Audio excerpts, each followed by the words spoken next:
So the shackles have been removed. It is almost November. Today is October 20th, 2022. Ryan, we are 17 days away from opening night for college basketball. You've counted, wow. I have counted. I was trying to go on a hiatus in September. Of course, that did not Probably last. did not work, yeah. More than a week. But we are now here. It is an acceptable time to talk, preview the Atlantic 10, obviously, of course, the flagship station of Fordham basketball. But we have to preview an entire league, and it is going to be there's a lot to unpack with this league in the Atlantic 10. The profile has certainly raised this year, and it's probably been the deepest it's been in a long, long time. Like 2013, they were sending 6 teams to the tournament. I mean, they were outbidding like the A10, the ACC, and everything like that. Yeah, and it was just you couldn't help but marvel at the fact, wow, the Atlantic 10, all these mid-major schools are doing stuff, and then after that, they were a 2-bid. If you remember John Rossi when we interviewed him last year, he had the take, and he was very strong with saying that the A10 is not a mid-major league. Nope. And maybe the last few years it certainly has been. It's been a 2, it's been a 2-league league at best. But this is where we could really start seeing the tides turn. I do agree with that sentiment at the top. Absolutely. And let's start at the top, actually. So the Dayton Flyers, they're coming into this year. They won 24 games, essentially with babies, more or less, in college basketball terms. Mostly freshmen doing the work. They started out, 1-4, and then they beat Kansas, and then they went on a huge tear in the Atlantic 10. And they have the reigning A10 Rookie of the Year, and my pick for Player of the Year, Deron Holmes II, who also earned second team, all-rookie, and all-defense as a freshman, mind you. And this was a team, they lose 2 bye games. They lose to Lipscomb, I believe. Yeah, that was one of them. Really bad team to start the year. They're the first team out. We have to remember they're, I guess technically the best team to not make the tournament as the youngest team in the entire country. So Dayton at 1, it wasn't unanimous. I had a vote, actually. I voted St. Louis. Did you really? Yes. Which we could talk about St. Louis, obviously, next because they were second. Yep. And a lot of that's with guys coming back and everything. But Dayton, it would be a shock if they're not in the top 2. I would agree. In my eyes. And it'd be a shock if they're not a locked-in tournament team. The talent, they have 2 top 10 players in the A10, and Malachi Smith, a point guard, and the guy you just mentioned, Deron Holmes, who he could get some National Player of the Year recognition, not just A10 Player of the Year. That's how good he is. He's absolutely. Coming out of high school, he was a top, 45 recruit. Yeah, whatever I think they got it was 2 rated. top 50 guys. Yeah, and he defensively is so destructive and so dominant. He's long. He can move. He's just a really good athlete. Almost reminds me of a Mitchell Robinson sort of player where he's really long and really, really athletic for his size.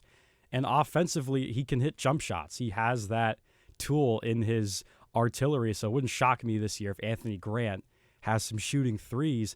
But I talked to Coach Grant at Media Day, and one of the things he brought up was how much Deron enjoys being where his feet are at. Take a listen. I think he has that mindset of getting ahead of himself and looking 2 or 3 steps down the road. I think if you ask him, his focus is going to be, how can I get better and how can our team become the best version of itself? And I think he's really enjoying being where his feet are. So, if those opportunities present themselves down the line for him, I think it means that he had a great individual season and we had a great season as a team. And then we'll cross that bridge when we get to it.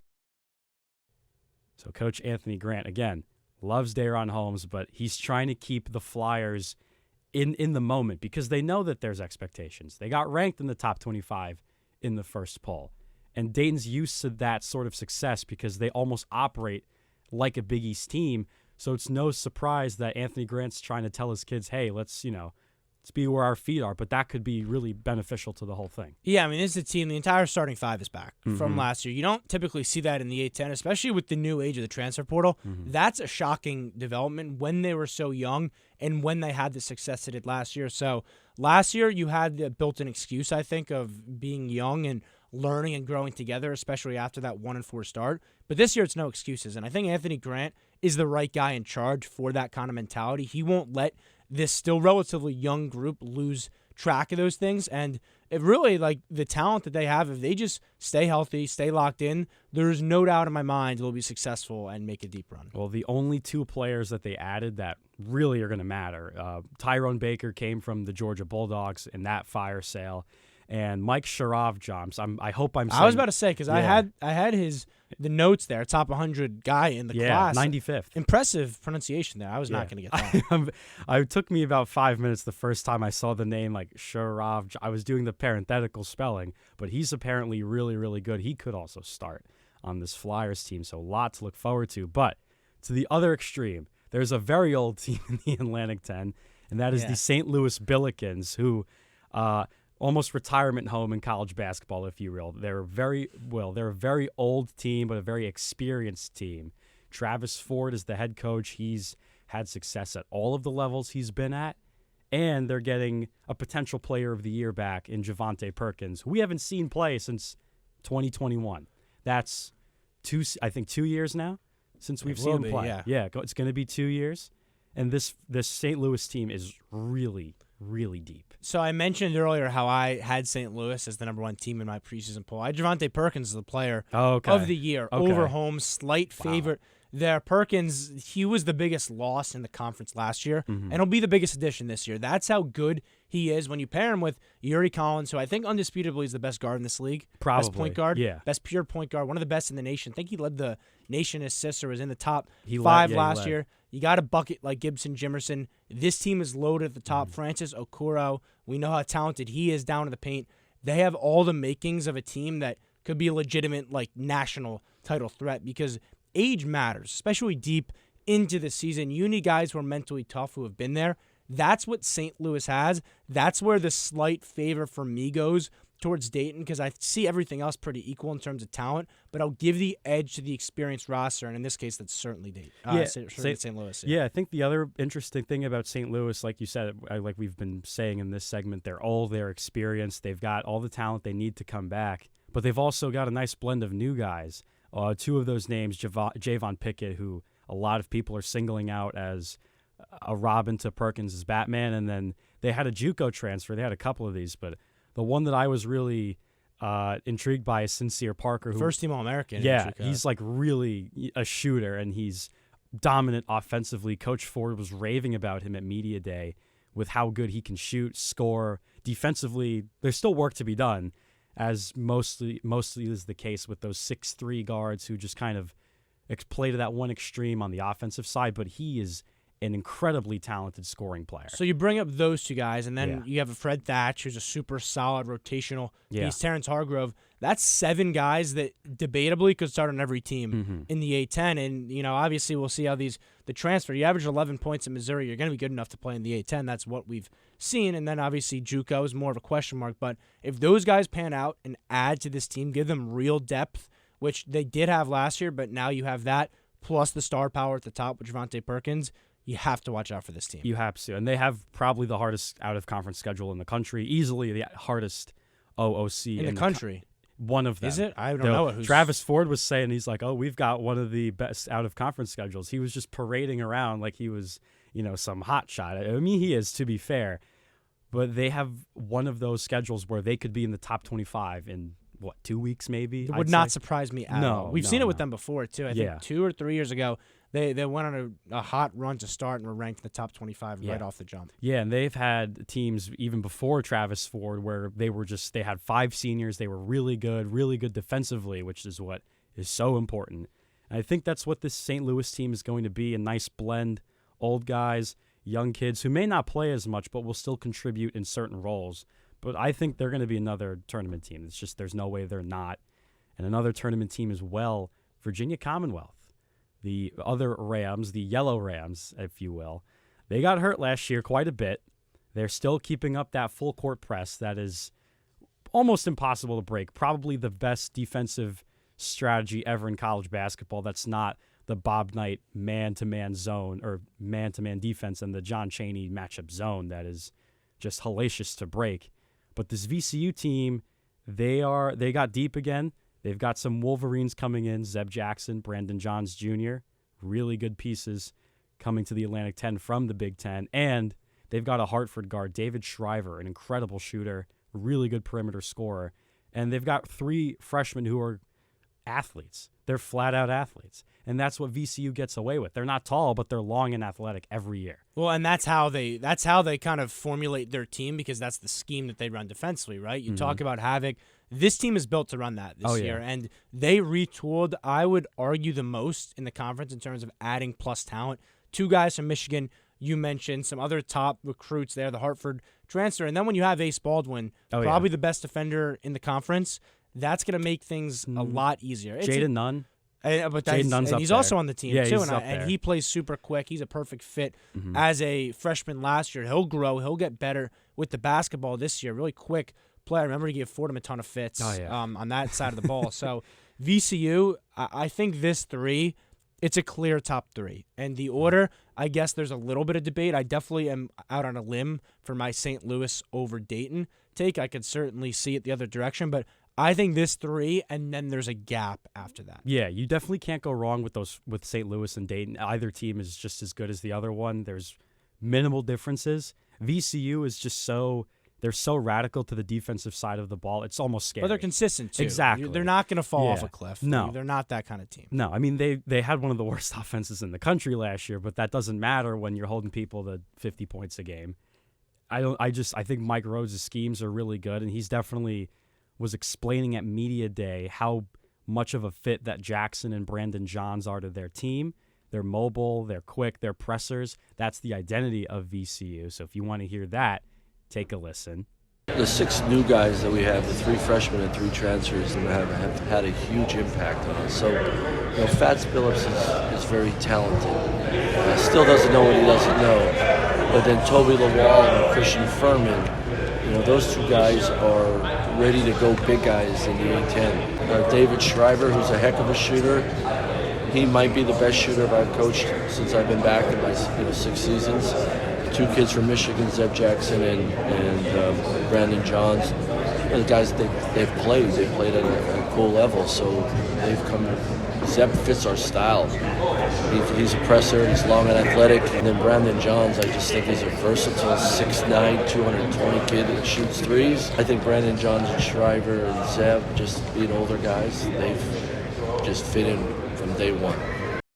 And again, going back to the freshman, Alfonso Billups, a local guy. And how about his nickname's Fats? So His how about Fats, another yeah. Fats in the A-10? I know. Oh, no, not more. Fats Russell. How many do we need, man? I think we have Ace. We've got Fats. Who else? Who's next? Who's next? Darth Vader? Or we'll see. Who's going to be Darth Vader? I mean, that one's going to be fun. And they also got one of their freshmen is a London local, like England. Oh, wow. I don't know how they how they get out there, but that one to me is super, super fascinating. And a lot of new in this league as well, but Loyola Chicago is a face that has been on the national stage. They now come to the Atlantic 10. Tremendous reputation. Drew Valentine has really put together an impressive program in Chicago. And their team, it's a very interesting puzzle that they've assembled because they bring Bryce Golden in from Butler. They have a Division II transfer who averaged 20 and 10, and in a recent scrimmage had 15 and 9. I forget who it was against, but it was against, I believe, a team in the Power 6 in college basketball. So clearly there's something with that guy that they really, really like. But this Loyola Chicago team, Bud Norris is back. They do lose their top scorer and 3 of their top rebounders. But it's 3 of their top 4 scorers, too. Yeah, and it's a very interesting predicament that Drew Valentine is in, but a lot of people are really, really high on the Ramblers this year. What's so fascinating about them, first of all, Drew Valentine's done a great job of kind of like Porter Moser. You had those guys' success. Now it's his guys, and you still saw the success last year.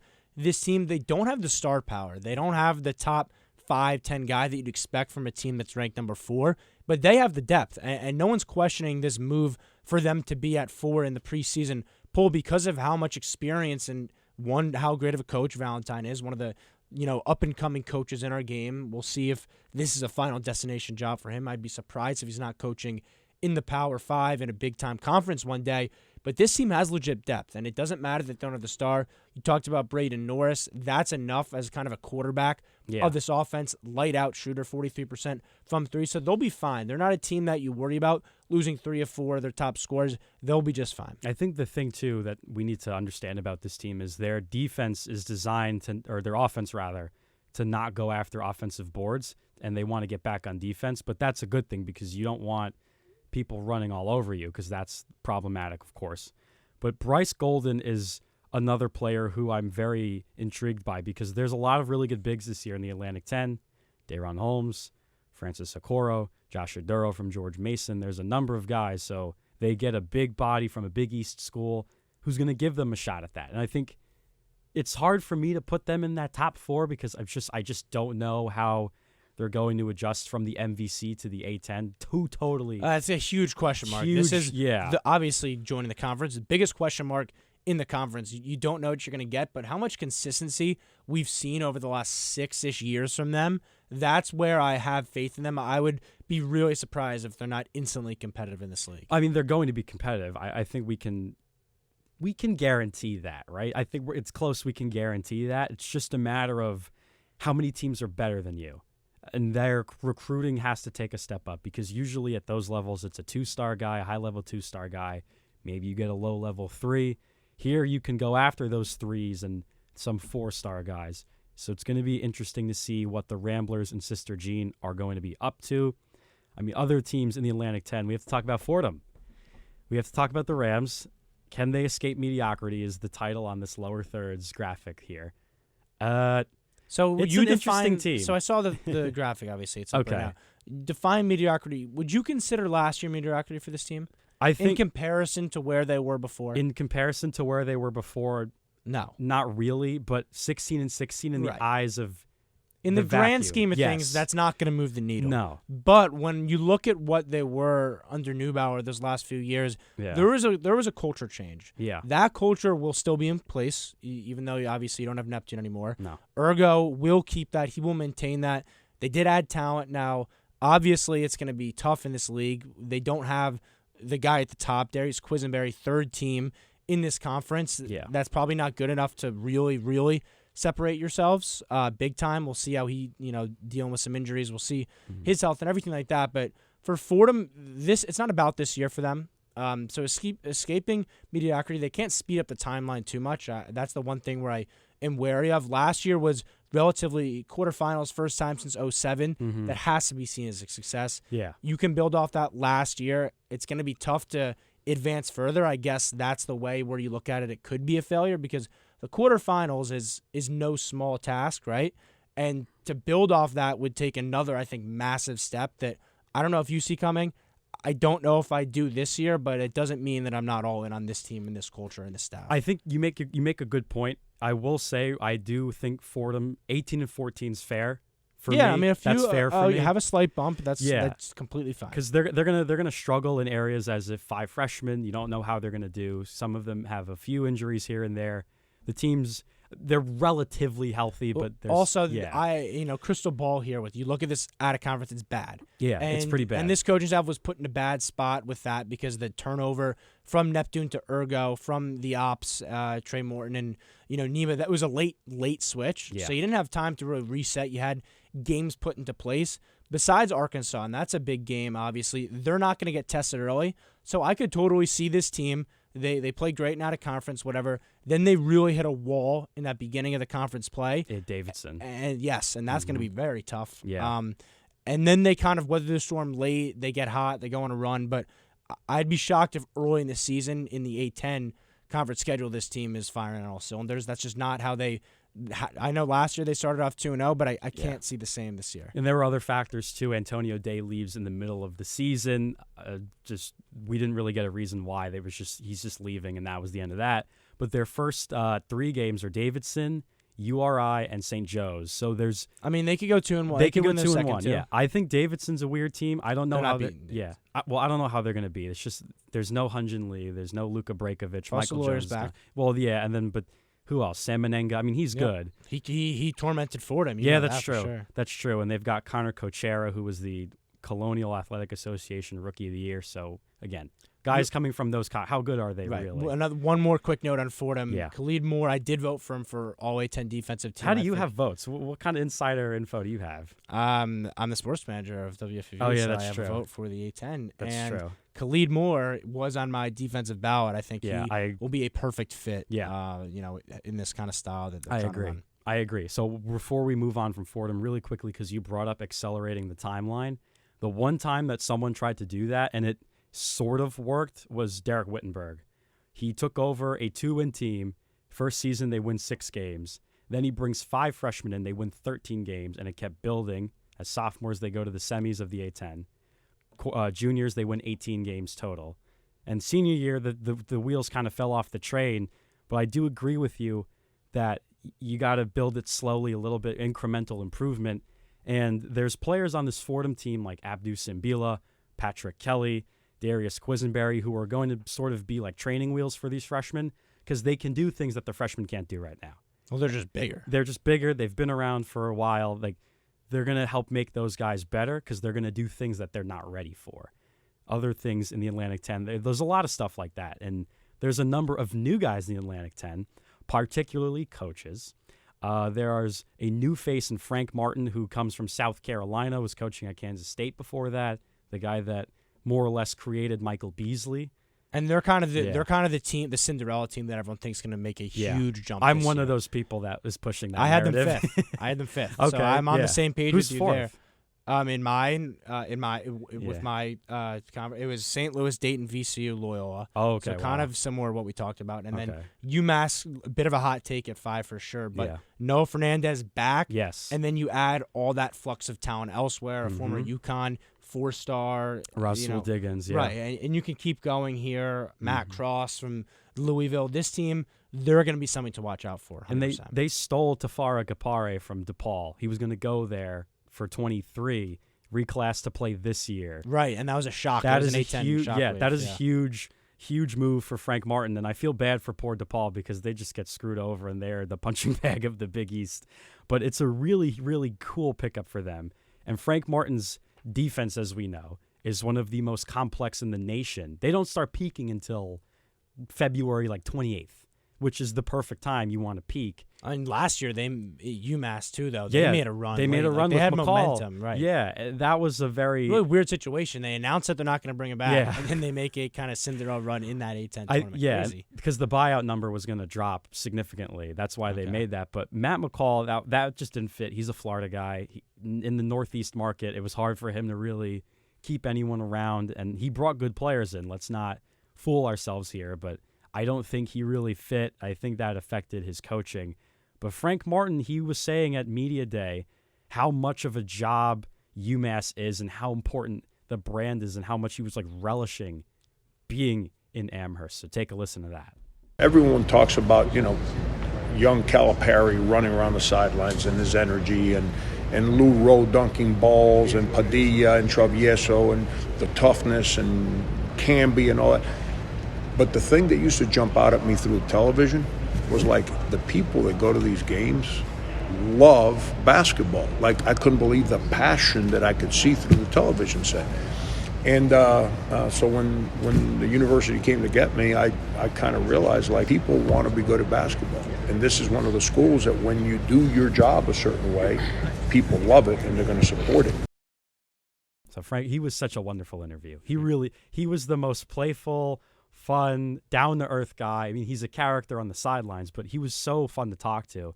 And I think the players, the influx of talent, like you said, they came to UMass because of Frank Martin, the person, not the coach. And that is the most important thing you can ever have in college basketball. I mean, I'm sure the coach helps, right? Mm-hmm. But yeah, you want a guy who's going to be brothers, father figures to these players. And this is a move that right off the bat from a talent perspective, it's worked. Mm-hmm. We'll see how it plays on the court, but it's no doubt worked from where UMass was last year. They're going to be a tough out. They have a lot of volatility though. Could they be in that top 5, 6, make a run into the semis? Yes, but also with all that kind of new flux, only 2 starters back from last year, there could be some real growing pains. Yeah, and I think you have to kind of prep and prepare yourself to see either direction and maybe fall somewhere in the middle. Yeah, so really quickly before we move on, Neptune last year was in the same spot with Fordham, all of the new faces that came in. He was playing a little bit more protective to try and minimize the mistakes. I feel like Frank Martin's going to be more of trial by inferno sort of vibe up in Amherst. It could work out. Again, the first year, you're not really sure what's going to happen. Also, a new guy up in that Northeast area, Archie Miller, is back in the Atlantic 10. He had some time in Indiana, then didn't really work out. Before that, he was at Dayton, 6 incredible seasons, 4 tournament appearances, but now he's back in a conference that, in all honesty, he's really just familiar with. And I think this is a great fit for him. Fran Dunphy's back at LaSalle, who who's Temple's athletic director for a couple of years.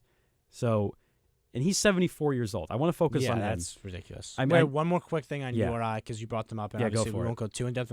How about them stealing GW's Brian Freeman? Oh yeah, Brayon Freeman. That's yeah, a right? great kind of storyline, Yeah. as we see a really impressive young player Yeah. last year. So Archie Miller, I love the familiarity take that you have. This will work. And Yeah. the whole team's gutted. The Mitchell twins are gone. Yeah, but they're gone. Give him time. Let him get his guys, and Yeah. URI should be back in the right place. They've done a total 180, going from bigs to guards now. Yeah. That's going to benefit them But it's tremendously. going to take time. There's Oh no yeah, growing yeah, yeah. pains with that. But they're definitely. I think 16 and 15 is fair for them. That is not That's unreasonable. Even 16 and 15. Because they went 15-16 last year. See, I'm So trying. you think they'll be better? I think a little bit. Baby steps here. But going back to Fran Dunphy, he's 74 years old. He is the winningest coach in Big Five history. He passed John Chaney. He passed Jay Wright. He passed all of those guys. He is now leading the third Big Five program, the only coach to ever do that in Big Five history. There's a lot of questions with this LaSalle team at the bottom. And Fran's 74 years old. So is he adjusted to this new age of college hoops? It remains to be seen, but in theory, the hire's good because it's someone who's been around the block multiple times. Well, it's good in a sense of, I think the ceiling is low, Yeah. but the floor is high, and the floor was all the way in the ground in the basement last year. It fell out too. This LaSalle team was bad, and you're losing 4 of your top 5 players in minutes from last year, so that's gonna hurt. But it's interesting. It looks like they're heading for a rebuild, but then you look at, obviously the coach is 70+ years old, so there's a bit of, I don't know. It's a weird read. This was a shocking hire, though. Can we talk about that? Yeah. When you got that tweet or whatever it was, surprised that they would I make texted this. you immediately too. And this didn't make sense. And you have some nice talent coming over from last year. 2 big men from St. Peter's as well. Oh, the Dramas. Yes, the Twins. They will come over here. But this is a team, they're projected at, where did they finish in the poll? 14th? They were 13th? 14th, I think. Yeah, so there's not any expectations of this team. And you wonder how long Fran Dunphy can go with no expectations and bottoming out at his age. That's the big question for me. I think it's definitely it was good for him to be Temple's athletic director because they're in a whole different situation in the Athletic. They were supposed to go to the Big East. That didn't happen. They should come back to the A-10. That's my take. But I feel like being in the AD position for that university that he loves so much is going to help him in LaSalle, because being an athletic director is different than being a head coach. I'm sorry, he couldn't have loved it too much if he was willing to leave at 73. Well, I think he wanted to get back into coaching, but he was only the interim athletic director. But he loves Temple. He really, really does. He had a lot of success there. And he did about as good of a job replacing John Chaney as you could have done. But he's going to bring that leadership to LaSalle because he's been so fruitful for the sport. And it's a person and a guy that these kids are going to respect, and they're going to really listen to him too. I don't think they're going to finish anywhere close to the top, but they're going to be a team, you know what, they could be bad but fun to watch sort of team this year. So keep an eye on the Explorers. One more really quickly that I found fascinating, St. Joe's. St. Joe's is in a weird spot. Billy Lang, I think, is a good coach. NBA experience, comes in, spoke glowingly about his team, really just needs to avoid injuries. That is the big key with this Joe's team, because last year they were in the hospital every other day. It was rough, but they won 11 games, which is a huge improvement from 6 wins the year before. But 5 in the conference. Yes. And you're losing Jordan Hall and Taylor Funk. Mm-hmm. And those are going to be massive losses. And you have Eric Reynolds, who could be a breakout star in this league, 12 points.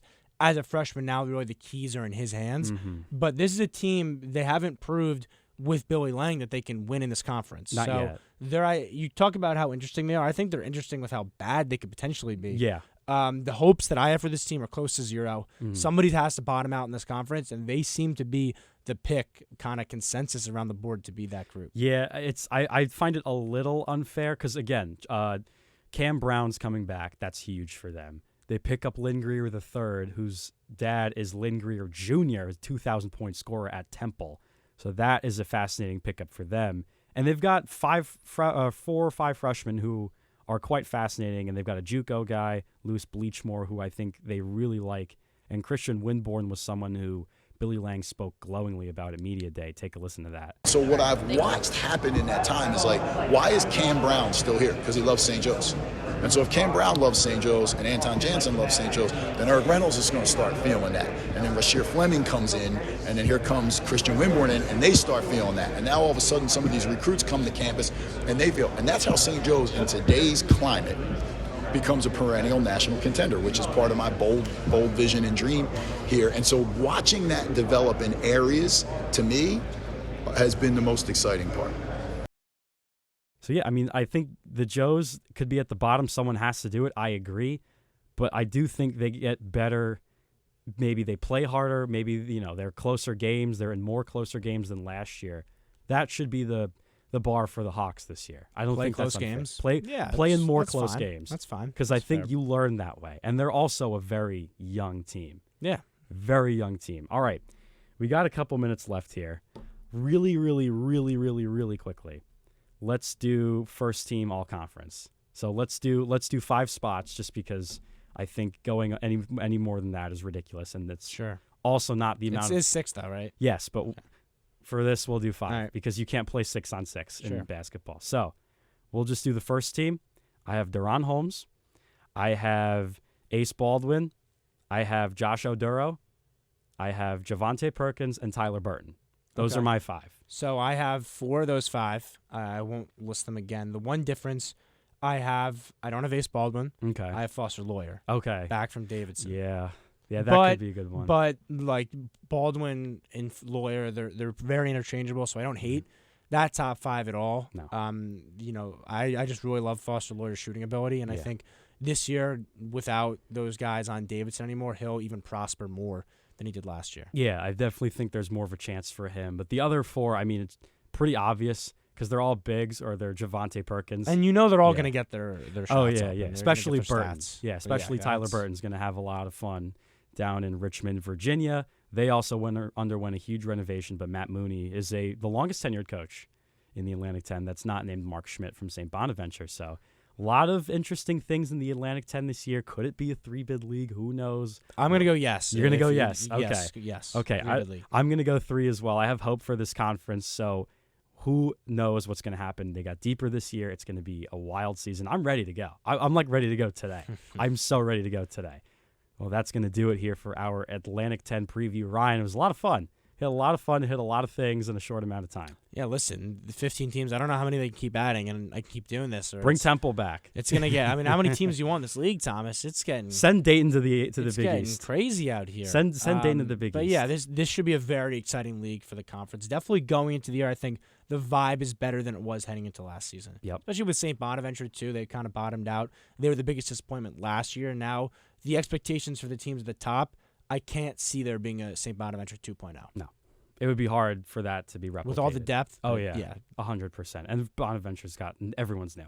So who knows what's going to happen. But keep your eye on the Atlantic 10, folks. It is going to be the best non-mid-major, non-Power 5 conference in the country.